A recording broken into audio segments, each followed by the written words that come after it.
सच का विगुल, खबरें सच्चाई के साथ, देखते रहिए। ऐसी स्थिति इतने कम दिनों में कहीं देखने के लिए मिली नहीं थी।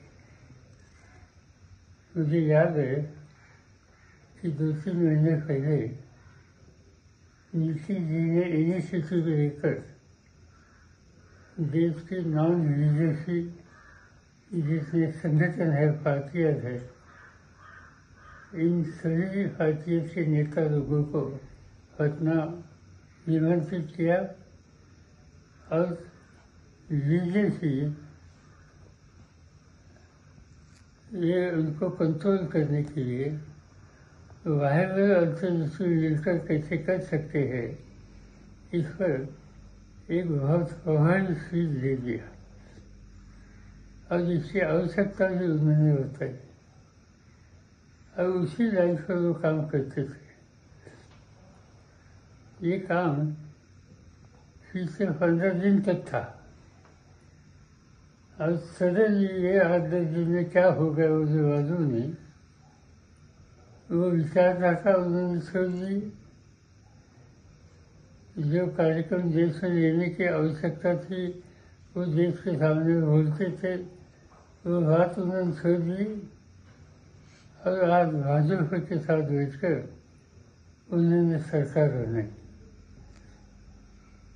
आज तक इलेक्शन होने के बाद एक टर्म में, टेनियर में किसी नेता ने 2 बार अलग अलग पार्टी का नेतृत्व या इसमें सहयोग देने का काम आज तक कभी हुआ नहीं था।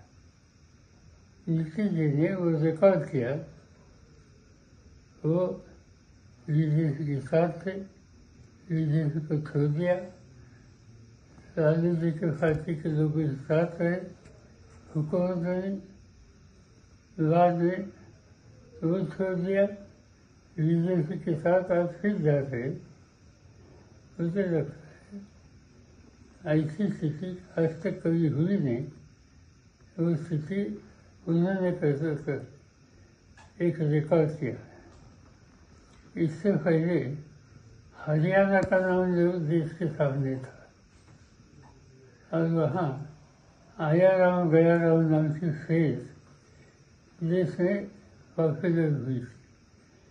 अगर हरियाणा का आया राम गया राम युद्ध स्थिति है, इससे भी ज़्यादा आज नीति से निकल के देश के सामने कुछ रास्ते दिखाए। आज इस बारे में कुछ बोलना ज़्यादा नहीं, आवश्यक नहीं। जब लोग वोट देने के लिए मतदान केंद्र में जाएंगे तब समझकर सोचकर इसको कड़ा जवाब देंगे, ऐसा विश्वास मुझे है।